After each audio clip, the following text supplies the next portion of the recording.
Assalamualaikum warahmatullahi wabarakatuh.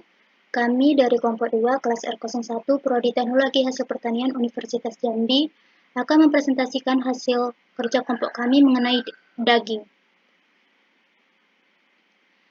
Sebelumnya, perkenalkan nama anggota kelompok kami. Yang pertama Junita Fuksi Patricia dengan NIM J1A1 19002. Yang kedua Dinda Sabila Ramadanti dengan NIM J1A1 19042.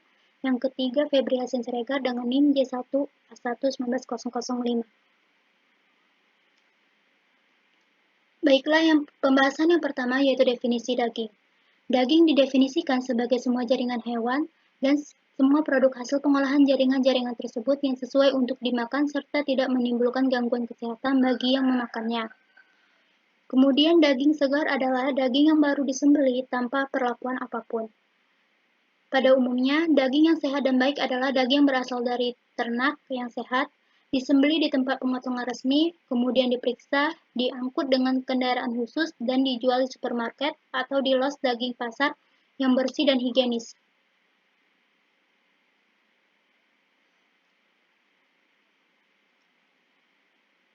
Pembahasan yang kedua yaitu komposisi kimia daging. Menurut Aberle et al. Tahun 2001, komposisi kimia daging adalah 65–80% merupakan kandungan air, 16–22% protein, serta 1,5–13% lemak.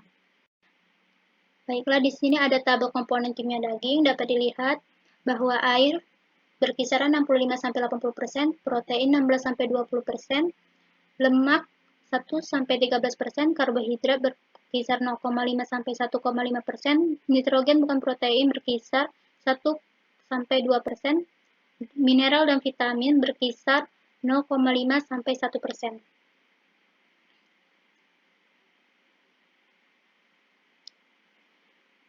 Komponen yang pertama yaitu air.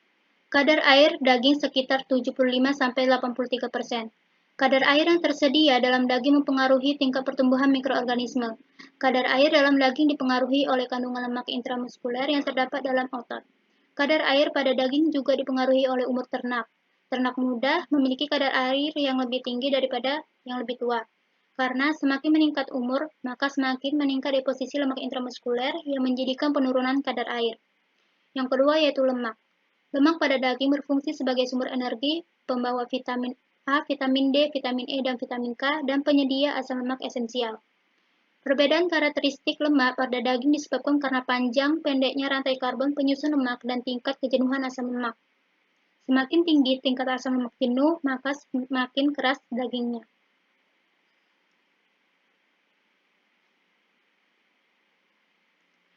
Yang ketiga yaitu protein. Protein daging dikelompokkan menjadi 3, yaitu protein myofibrilar, protein sarkoplasmik, dan protein jaringan ikat. Pada protein myofibrilar terdiri dari kontraktil pengatur sitoskeletal. Pada protein sarkoplasmik terdiri dari mioglobin, hemoglobin, sitokrom, flavoprotein, serta berbagai macam enzim. Pada protein jaringan ikat terdiri dari kolagen dan elastin. Komponen yang keempat yaitu karbohidrat. Hampir tidak ada karbohidrat pada daging. Karbohidrat yang ada atau glikogen terpecah menjadi asam laktat saat proses penyembelihan. Hati adalah perkecualian, hati memiliki 8% karbohidrat.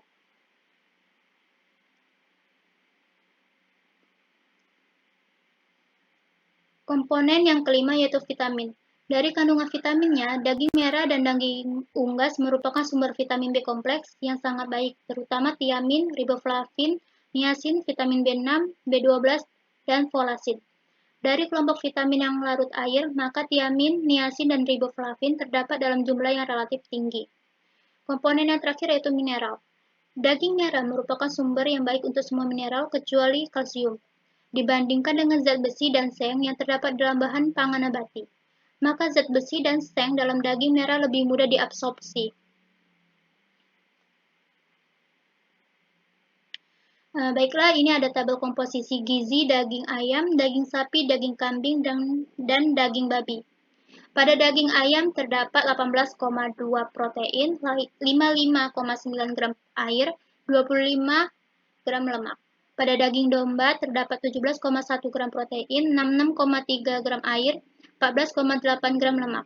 Pada daging sapi terdapat 18,8 gram protein, 66 gram air, 14 gram lemak. Pada daging kambing terdapat 16,6 gram protein, 70,3 gram air, 9,2 gram lemak. Pada daging babi terdapat 11,9 gram protein, 42 gram air, dan 45 gram lemak.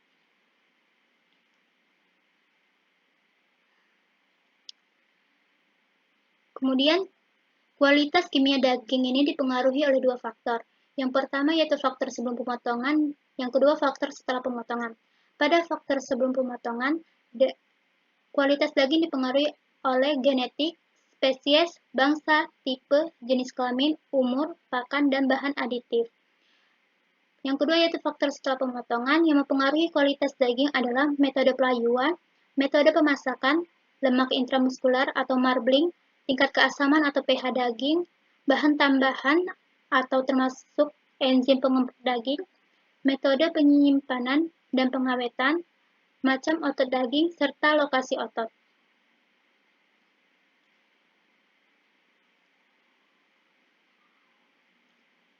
Baiklah, pembahasan selanjutnya akan dijelaskan oleh Junita Fluxi Patricia.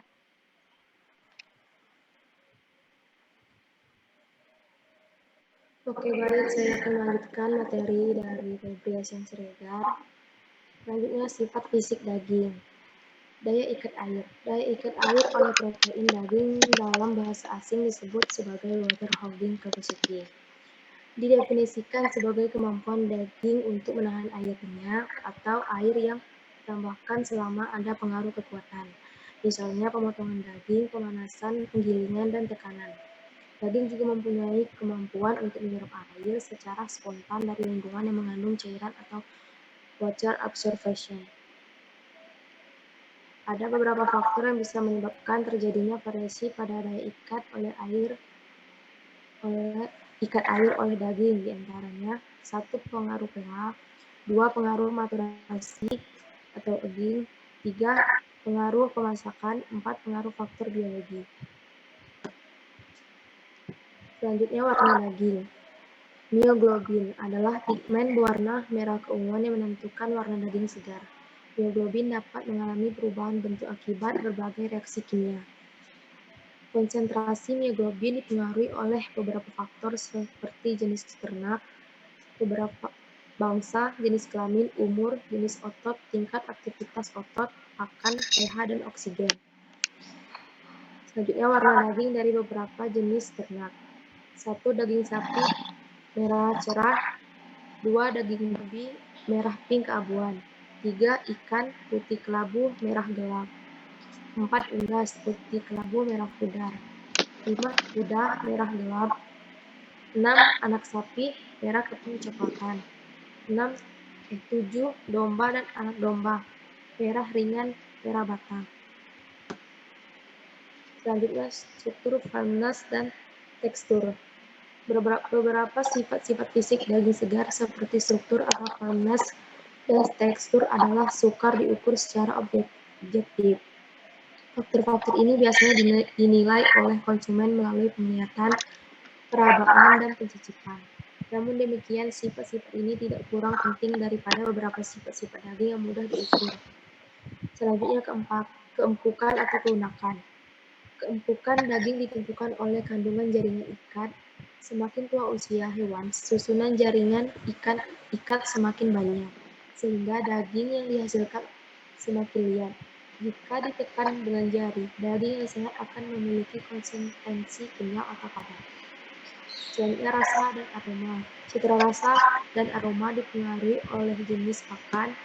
Daging yang berkualitas baik mempunyai rasa yang relatif gurih dan aroma yang segar. Selanjutnya, karakteristik mikrobiologi daging. Salah satu sifat daging dan produk hasil ternak adalah mudah mengalami kerusakan. Daging mudah mengalami kerusakan akibat adanya aktivitas pada daging atau produk daging.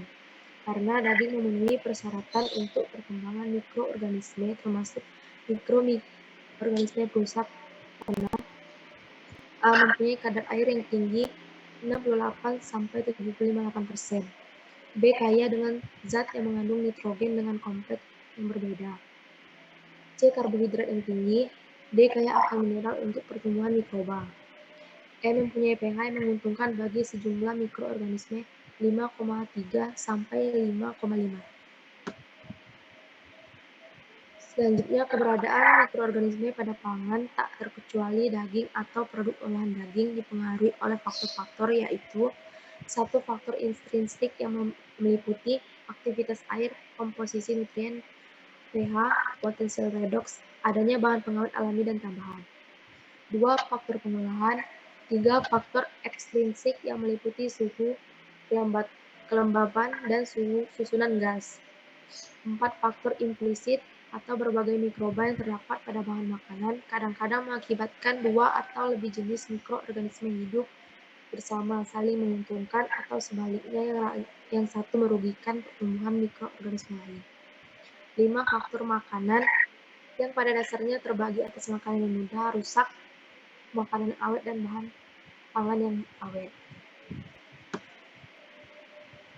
Selanjutnya, jenis-jenis mikroba pada daging segar. Mikroorganisme yang merusak daging dapat berasal dari infeksi ternak hidup dan kontaminasi daging postmortem. Kontaminasi daging atau karkas dapat terjadi sejak saat menyembelih ternak hingga dikonsumsi. 1. Mikroba pembusuk. Mikroba pembusuk terdapat mikroba Pseudomonas, Brocotric atau Brocotric thermospata, Lactobacillus. Yang kedua, mikropatogen terdapat Salmonella sp, Escherichia coli atau E. coli. Selanjutnya, berbagai tanda-tanda kerusakan pada daging.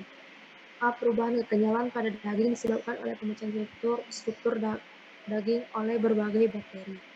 B. Pembentukan lendir pada daging disebabkan oleh pertumbuhan berbagai mikroba seperti kamir, bakteri asam lemak, atau terutama oleh Lactobacillus, misalnya Lactobacillus parendens yang membentuk lendir berwarna hijau, Enterococcus dan Bacillus thermoskapta. C. Pembentukan asam, umumnya disebabkan oleh berbagai bakteri seperti Lactobacillus Acinetobacter, Bacillus Pseudomonas, Proteus microrhizae, Clostridium, dan Enterococci.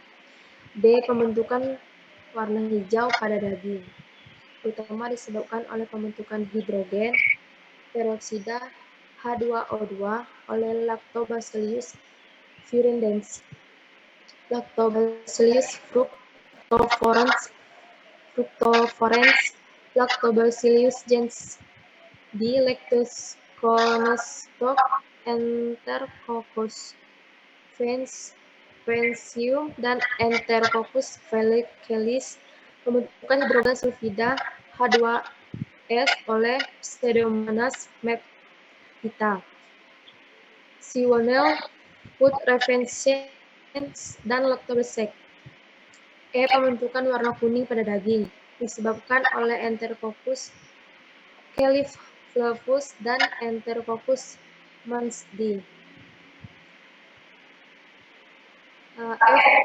Perubahan bau, misalnya timbulnya bau busuk oleh berbagai bakteri karena terbentuknya amonia H2S, indol, dan senyawa-senyawa amin seperti diamin, kadaverin, dan putrescin. Materi selanjutnya dilanjutkan oleh Dinda Sabella Ramadi.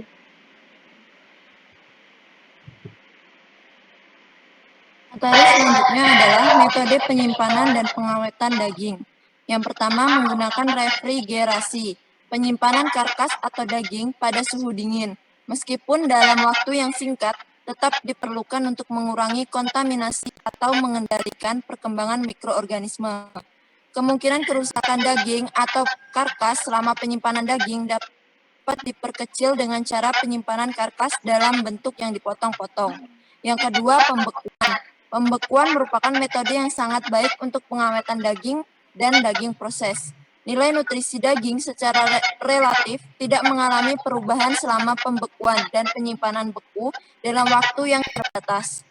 Laju pembekuan ada dua macam, yaitu pembekuan lambat dan pembekuan cepat. Waktu yang diperlukan untuk melewati temperatur 0 derajat Celcius sampai 5 derajat Celcius biasanya dipergunakan sebagai petunjuk kecepatan pembekuan atau oleh Simanjuntak dan Rifai 2009.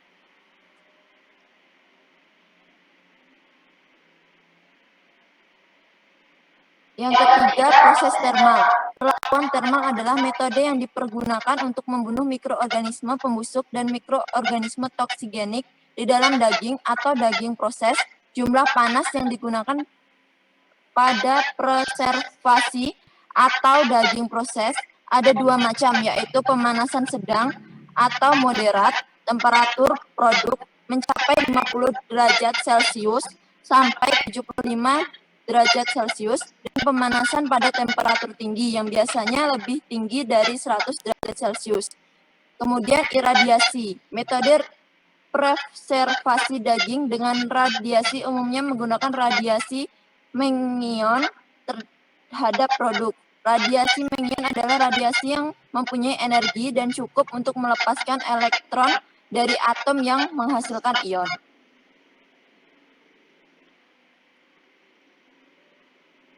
Kemudian, preservasi kimia. Bahan kimia yang digunakan untuk preservasi daging mempunyai sifat di antaranya: satu, menghambat atau mencegah perubahan kualitas daging selama penyimpanan terbatas. Yang kedua, memperpanjang masa simpan. Yang ketiga, sebagai bahan pengawet. Yang keempat, menambah nilai gizi, aroma, dan rasa. Yang kelima itu sebagai pewarna, pengatur pH, dan pengatur kelembapan. Kemudian pengasapan. Pengasapan adalah proses pengawetan daging dengan cara memberikan asap pada daging dalam suhu dan jangka waktu tertentu. Tujuan utama pengasapan adalah pengembangan cita rasa, pengawetan, pengembangan warna, membuat atau menciptakan produk baru, dan melindungi dari oksidasi lemak.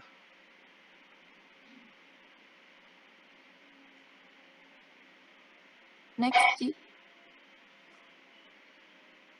Materi selanjutnya adalah fungsional dan pengaplikasian bahan pangan daging. Menurut Iwanian dan Ziuba 2009, daging dan produk daging diperuntukkan sebagai bahan pangan fungsional, tidak hanya diketahui dari kandungan nutrisi dan sifat sensori, tetapi peran fisiologis aktif dalam daging dan produk daging yang saat ini mendapat perhatian oleh para peneliti di negara-negara maju. Daging memiliki komponen molekul dari protein aslinya yang dapat memproduksi senyawa bioaktif sebagai produk fungsional. Contoh sifat fungsional pada daging adalah aktivitas antioksidan dan sebagai antihipertensi.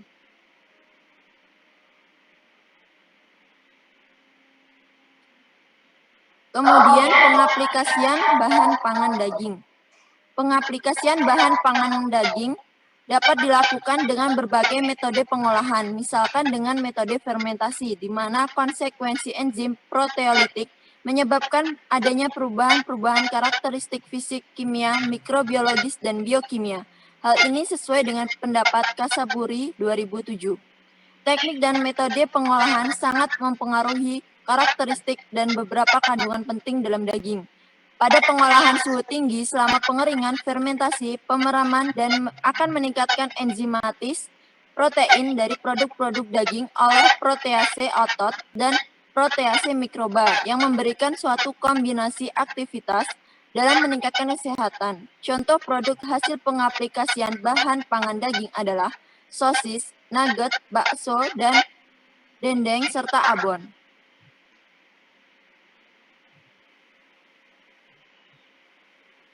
Yang pertama, produk sosis. Sosis merupakan olahan daging yang digiling, dicampur dengan olahan bumbu-bumbu dan rempah-rempah, serta dibentuk selongsong, terbuat dari berbagai macam daging, seperti daging sapi. Klasifikasi sosis itu dapat dibagi menjadi dua tipe, yaitu tipe giling atau kasar dan tipe emulsi. Cara pengolahan keduanya terbilang sama, melalui proses pemeraman atau curing, pendinginan, pendinginan, pembekuan, pemasakan, pengeringan, atau pengasapan. Kemudian yang kedua, nugget. Nugget atau biasa disebut pergedel daging ala barat adalah suatu produk olahan daging yang biasa disajikan sebagai frozen food atau makanan siap saji di berbagai pusat perbelanjaan.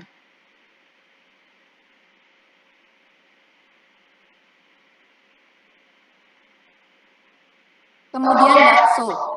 Menurut Standar Nasional Indonesia tahun 1995, bakso adalah produk makanan berbentuk bulat atau lainnya yang diperoleh dari campuran daging ternak, di mana kadar daging tidak kurang dari 50%, dan pati atau serealia dengan atau penambahan bahan makanan lain, serta bahan tambahan makanan yang diizinkan. Daging yang digunakan untuk produksi bakso harus menggunakan daging segar agar kualitas bakso terjaga dengan baik. Kemudian, dendeng. Dendeng merupakan produk olahan daging secara tradisional yang merupakan hasil kombinasi suatu proses curing dan pengeringan. Syarat mutu dendeng sapi adalah warna dan bau khas dendeng sapi. Kadar protein pada bobot kering minimal 25-30%. Menurut SNI tahun 1922, dendeng yang baik adalah berwarna coklat kehitaman, lembar daging relatif tipis, tidak terdapat bercak putih di permukaan, dan masih basah.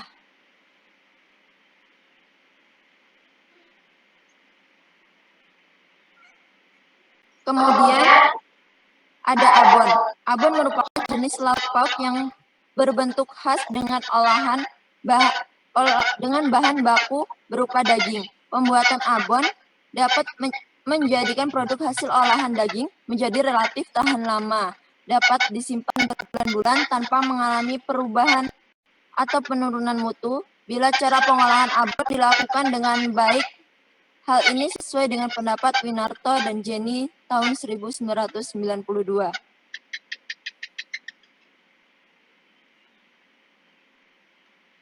Demikian materi yang dapat kami sampaikan. Saya akhiri. Wassalamualaikum warahmatullahi wabarakatuh.